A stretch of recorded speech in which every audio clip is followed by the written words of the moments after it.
Hello guys, welcome to Creative Process DIY. Today I have really exciting news.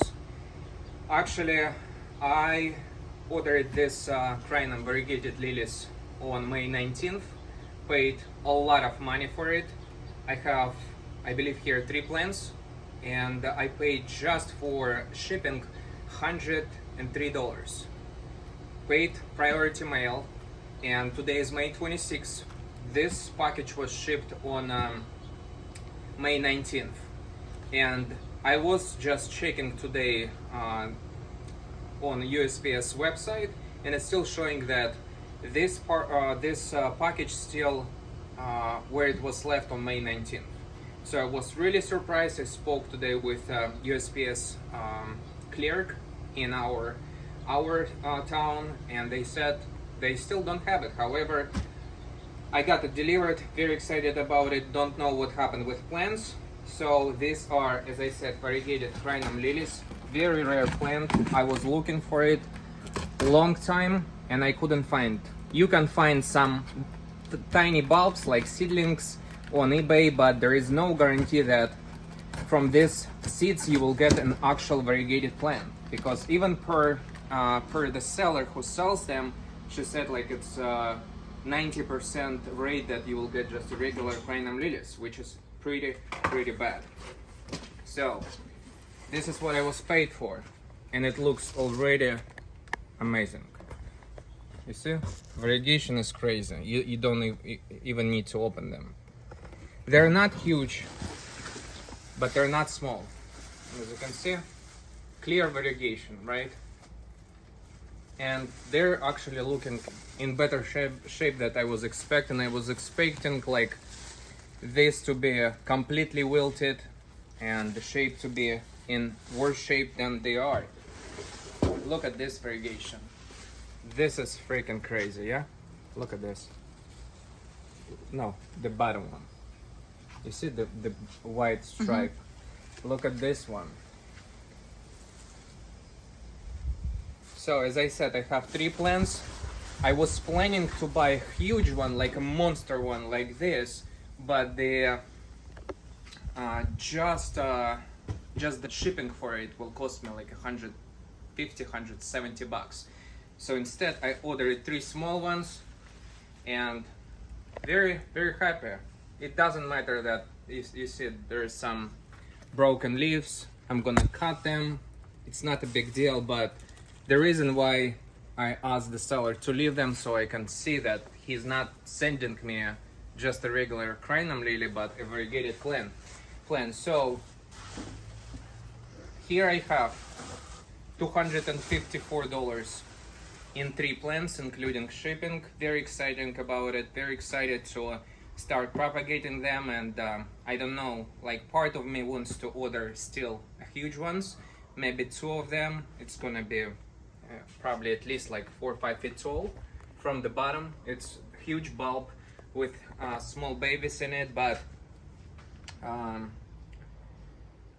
very excited about these plants to have in my yard. And we have tons of place where I'm gonna plant them, and this is what I'm gonna do today.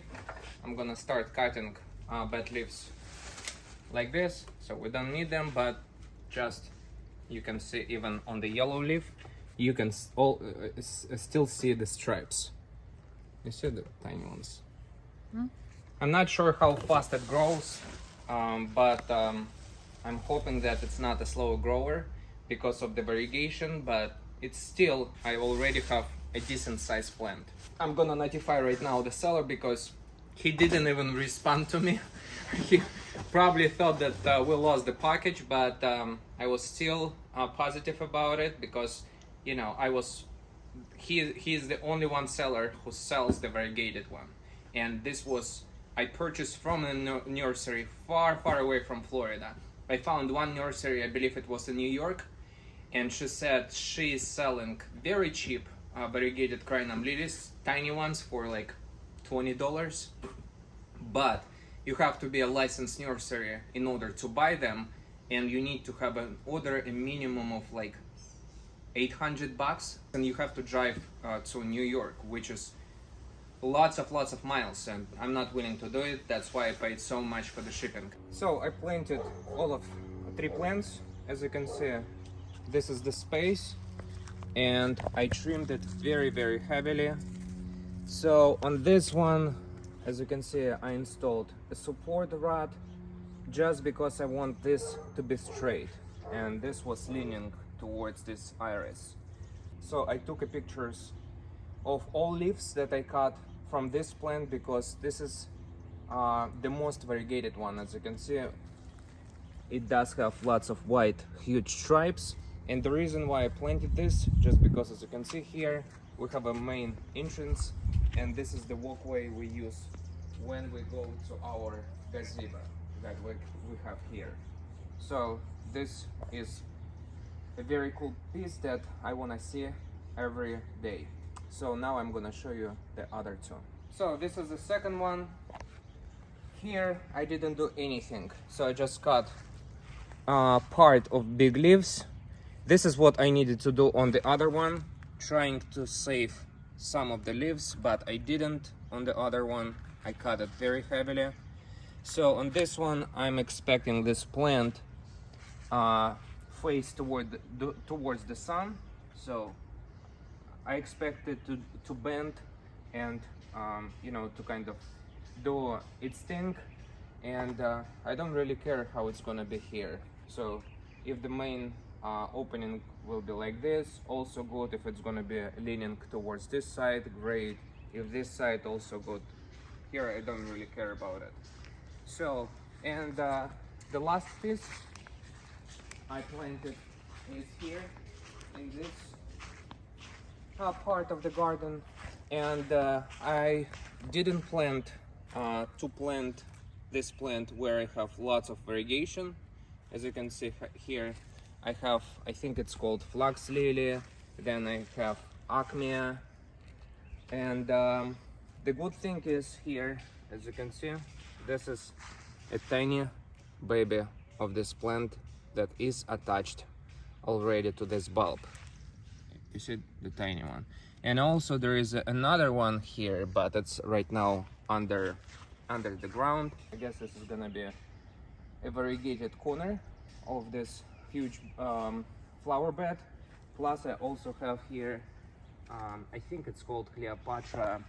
This is a Cleopatra canna lily, and we have lots of variegation here, and this is gonna be the main plant with huge leaves. As you can see here, we have enormous crinum lily, but this is just a regular one, and this is the biggest one I have, I think, in our garden, but we have many of them. So, and now I'm expecting this, my plant, to be similar to this one, but with lots of variegation. So thank you so much for watching. Once I have some good news about these plants, I'll do an update for these plants, and remember to subscribe so you won't miss my next episode. Thanks so much for watching, and I'll see you in the next video.